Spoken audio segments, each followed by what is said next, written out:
who finds a wife finds a good thing. Not a situationship, not a placeholder, but a wife. Proverbs 18:22.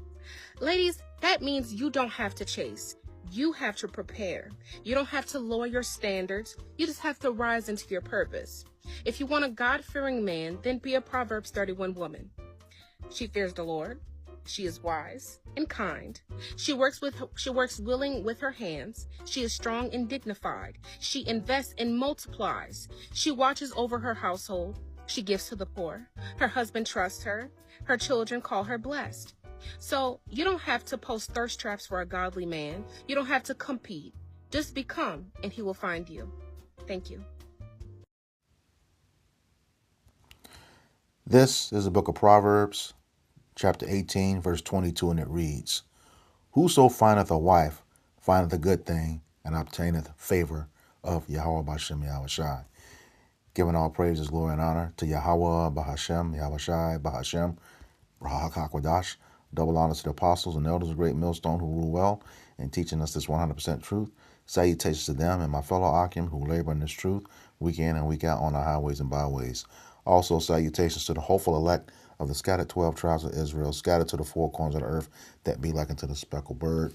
To you, I say Shalom. This is your brother Ayashar Barazal, prophet of doom from the Indianapolis branch of the Great Millstone, coming back at you with another lesson that is edifying to the elect body of the nation of Israel. And that that clip that you just saw, I swear, Eve loves to throw around that Proverbs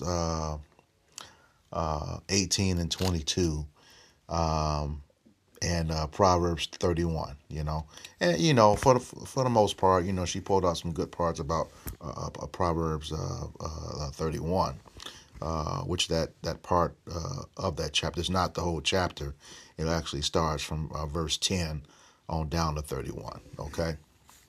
But in any case, she led off with that Proverbs 18 and 22, and it says, Whoso findeth a wife findeth a good thing, and obtaineth favor of Yahweh B'Hashem Yahushai. A lot of women like to quote the scripture, but I don't think most of them really know what actually qualifies them to be a wife. What is that foundation? All right. And, the law is pretty clear on that. And I can bet you, I looked it up, how many virgins in America, and it said approximately 11%. Well, that can't be a hard number, because you have a lot of women that say if the man does not make her have an orgasm, it does not count. That's how these women think. That's how they really think. So it could be, a lot lower than that, a whole lot lower than that. But the question is, what qualifies you to be a wife? And I just alluded to one of them. The first thing is that you're supposed to be a virgin. All right, that's in the law. All right, and the second thing is that even if you have been with a man, if she wants a God-fearing man, and that's the thing they bank on. And when I say God, I'm talking about the power of the Bible, Yahweh B'Hashem Yahushai. If that's the type of man that they're looking for, he's going to know his word. At least he should when it comes to that. And a lot of men have that spirit on them right now. That's why, there's been, as of recent, this real heavy push on wanting to know what a woman's body count is. All right. Because, the male, for us who know the truth, the male who doesn't know that, he knows something is off about that. Well, for one, according to the law, it's supposed to bring death to you. All right. So let's get that whole part about the virgin. It's going to shake some stuff up, but, hey, that's what the prophets do. We cry aloud, spare not. We don't care about your feelings. We're going to tell you just how it is. All right. This is the book of Proverbs, chapter Deuteronomy, chapter 22, beginning verse 13. All right.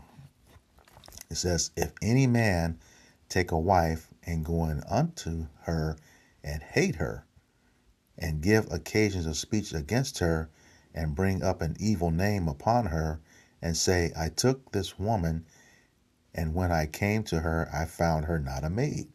All right, so that's the thing, he found her not a maid, and we're going to get into that. But what we want you to understand first is that, in our ancient custom, it was sex, intercourse. That's what that word take means, subdued or humbled her. Okay, that's what a wife was, That's what in our custom, our ancient custom. Okay, not what's over here. Okay, the first marriage license on this soil was in the colony of Massachusetts of 1639. Well, we know where Jake was in 1639. Wasn't even recognized as a human being, a slave. All right, didn't have the rights that the so-called white man had. Okay, yeah, the first marriage license, 1639. That's just 20 years removed from the first slave ship arriving in Jamestown, Virginia. Okay, so we weren't allowed to do that. As a matter of fact, the marriages among Jake, the marriage laws of this land weren't recognized until 1868 with the 14th Amendment. All right. So yeah, that's that's that.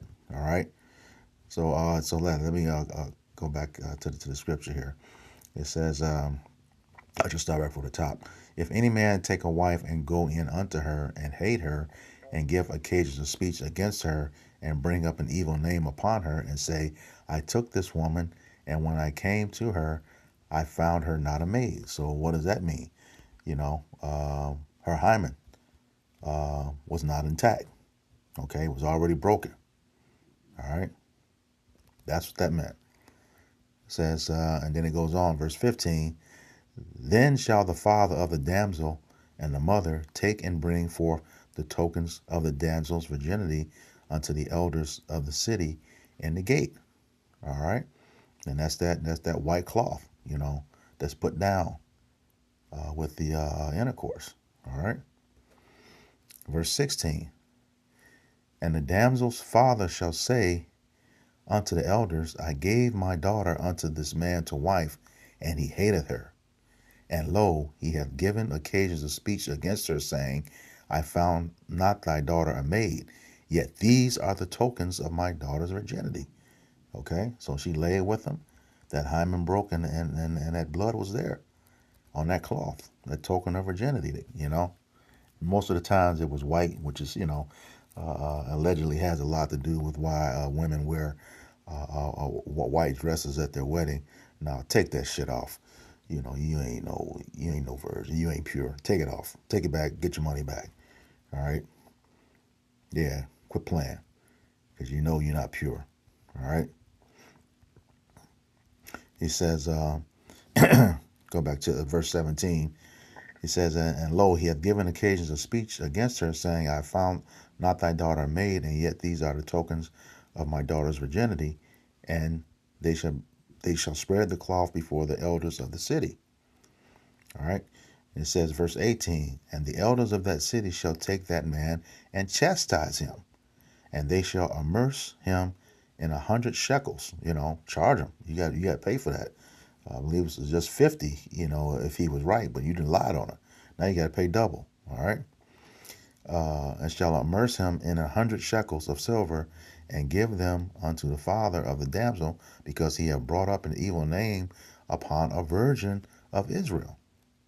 And she shall be his wife. He may not put her away all of his days. So yeah, he's stuck with her. All right.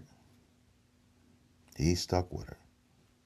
Now the only time he can do that, get rid of her, is if he finds some uncleanness in her. You can the law on that is in the book of Deuteronomy chapter 24, verses 1 through 4. All right. Verse 20 says, but if this thing be true, and the tokens of virginity be not found for the damsel. Verse 21, then they shall bring out the damsel to the door of her father's house, and the men of the city shall stone her with stones that she die. Oh, that's why, deep down, y'all don't want to reveal that body count. You supposed to be dead. In the harshest way with stones. And they actually still do that, you know, over nearby the homeland. You get stoned for that. I mean, wrecked. Because you done lied, you done brought that folly. And, this, they say what, after five partners, a woman is not able to even pair bond with a man, you know? So, yeah. Says it's so stone her with stones that she died, because she have wrought folly in Israel to play the whore in her father's house. So shalt that evil be put away from among you. So yeah, that's the first thing that qualifies you to be a wife. You're supposed to be a virgin. And that's not going to fly in today's world. A lot of you are not. You know, if a man does find one, he's very, very lucky. Very, very lucky. And then even still, that doesn't prohibit her from being influenced by the Western mindset. Esau's mindset over here. You know, she can do anything she wants to. Do as thou wilt, spirit. All right. So yeah. So be very, very careful when you quoting that scripture. He whoso find a wife, finding a good thing and obtain favor from Yahweh Bashem Yahushai. Because yeah, according, if you want that God fearing man, you gotta know a little something too.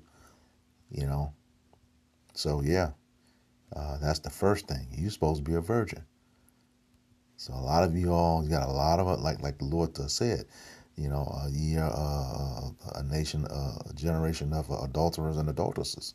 And He's right, and that's going to be for the next reason, because let's say she's not a virgin. That's one thing. However, if she has been married before, every man prior to the current man is supposed to be deceased. All right. This is the book of Romans, chapter 7, verse 2 and 3. And it says, "For the woman which hath an husband, singular, is bound by the law to her husband so long as he liveth. But if the husband be dead, she is loosed from the law of her husband. So then if, while her husband liveth, she be married to another man, she shall be called an adulteress. But if her husband be dead, she is free from that law, so that she is no adulteress, though she be married to another man." So, if you had 10 boyfriends, and number 10 is the current one, here's the thing with that. The 9 prior, according to the law, are supposed to be dead. Otherwise, you've made that man and yourself, mark yourselves for like death, because now he's an adulterer. You're an adulteress. Okay, let's get that in law. This is Leviticus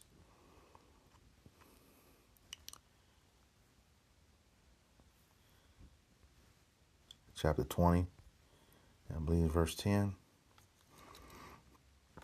Yeah, and it reads, "And the man that committeth adultery with another man's wife." Okay. All right, I gave you the example of the 10 men. All right, if that 10th one is still alive, okay, that's adultery. It says, "Even he that committeth adultery with his neighbor's wife, the adulterer and the adulteress shall surely be put to death." All right, point blank, period. So yeah, you lying about, you not being with somebody, you somebody else's wife according to the Bible, someone that you're sleeping with, yeah, that's blood on that woman's hands. especially if she's lied to that man. All right. And before you get into it, the same doesn't work. I talked about this before. The law of adultery is different for men and women. Okay. A woman is supposed to have one husband, like the scripture said, for as long as he lives. Okay. She's only loose from that law when that husband dies. Okay. For a man, it's like it said here. If he have sex with another man's wife, that's adultery for a man. Okay, if he sleeps with another man's wife. For a woman, if she sleeps with another man other than her husband. Okay, you can get that account with David and Bathsheba, and what's that?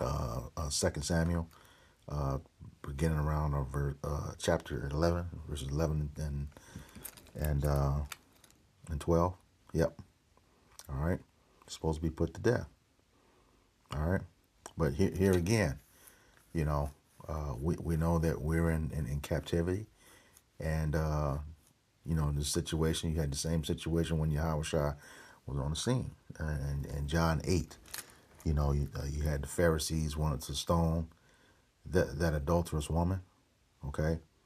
And he said, that's roughly paraphrasing the story, he who is without sin, let him cast the first stone. All the stones dropped, and then the Lord, Yahushua told that woman, he wasn't going to condemn her either. He said, but he also told her, go and sin no more. Go and sin no more. All right. Now, we don't know what happened to her after that, but essentially what he told her was go and don't break the law anymore, the law of adultery. Okay. Don't do it anymore. And, if it's just me speaking as a man, when she was on the brink of death for that adultery, hey, who am I to say? Maybe that scared her enough to make sure she didn't do it anymore. But you can't say that for today. Today's women, they just don't. They don't care. They don't care. Most of them don't believe in the Most High anyway. We did an article, a video a little while ago.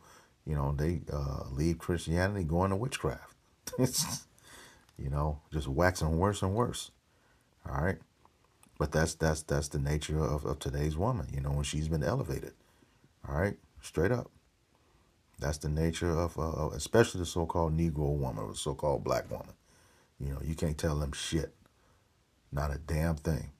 They gonna do what they want to do. That's just what that's that same mentality of Esau. She is definitely his pit bull. All right, and she gonna hey, take things to the fullest. All right, so yeah, she's gonna be especially in this day, like the scriptures say, in these days, wickedness is at an all-time high. It's gonna increase. So yeah, they're gonna do that. That's why the Lord is gonna smoke a lot of them. All right. Yeah, they're not gonna be accountable. Like I said before, they will look at a guy, and if he don't make them, have an orgasm, she don't even count him. Even though he's penetrated. All right. Just no accountability. This is the book of Proverbs, chapter 30, and verse 20. And it reads, such is the way of an adulterous woman. She eateth and wipeth her mouth and saith, I have done no wickedness. So yeah, you can look right in her face and around her mouth like she didn't had a bunch of glazed donuts. All right. And she will still say she didn't do nothing. All right. Or justify, well, I needed you. You weren't here when I needed you, so I did it. No. You got to go. Straight up. And, that's what the man, but, the Lord is also going to say the same thing because, you somebody's wife. And you didn't cause others to be adulterers, taking you down, taking them down with you. All right. This is the book of Ezekiel, chapter 9, beginning at verse 4. And it reads, and Yahweh Bashem Yahushai said unto him, Go through the midst of the city, through the midst of Jerusalem, and set a mark upon the foreheads of the men that sigh and that cry for all the abominations that be done in the midst thereof. Okay, and that mark, word mark, there goes into the Hebrew word thawah, which means mark of exemption. Okay, and we know that Jerusalem is a people before a place. All right, so that's what it's talking about. Going amongst all the people, placing that mark, okay, among his elect. Okay, the ones that sigh and cry for the abominations that be done in the midst thereof. And who's the one sighing and crying? That's the prophets. According to Psalms, not Psalms, but Isaiah 58 and 1. All right, those are the prophets crying and sighing for what's going on amongst the nation of Israel. Okay, verse 5, and it says, and to the others he said in mine hearing, go ye after him through the city and smite. Let not your eyes spare, neither have ye pity. So, because of all the wickedness, the Lord's come back to, it's going to be his all-time high score, especially amongst his people. All right? This, he's making that judgment amongst his people, the nation of Israel. This lines up with 1 Peter chapter 4, verses 17 and 18. All right? Judgment must begin at the house of Israel first. All right? So verse 6. It says, slay utterly old and young, both maids and little children and women. All right? Women. Yeah. For you all's wickedness. He's going to have to take a lot of y'all out. All right? It says, but come not near any man upon whom is the mark, and begin at my sanctuary. Yeah. The house of Israel. Okay? And then they began at the ancient men which were before the house. And that's you useless Israelite leaders that's promoting this stuff. All right. So yeah, the thing is, you better know what a wife truly is. You saying if you serve Yahweh Bashem Yahweh Shai, and you want a man that fears Yahweh Bashem Yahweh Shai, you got to really understand what you're saying when you quote stuff. All right. Just because you go by today's standards of a wife, that's not the case when it comes to the scriptures. All right. And once again, a lot of you all are not virgins. All right. Are not virgins at all. And then not only, in a lot of cases, are you not away from the ex-husband and with your new husband, you still messing around with the ex-husband. Look at how many stories where the baby daddy come over and stay, or she go stay. Just a mess. All right. So with that, I hope this lesson was edifying to the elect body of the nation of Israel. Once again, I'm going to give all praises, glory, and honor to Yahweh, Bahashem, Yahweh Shai, Bahashem, Rahakakodash. Double honors to the apostles and elders, a great millstone who rule well in teaching this 100% truth. Salutations to them and my fellow Akim who labor in this truth week in and week out on the highways and byways. Also, salutations to the hopeful elect of the scattered 12 tribes of Israel, scattered to the four corners of the earth. To you, I say Shalom, Kwam Yasharallah, Abba Abba. We got next. Shalom.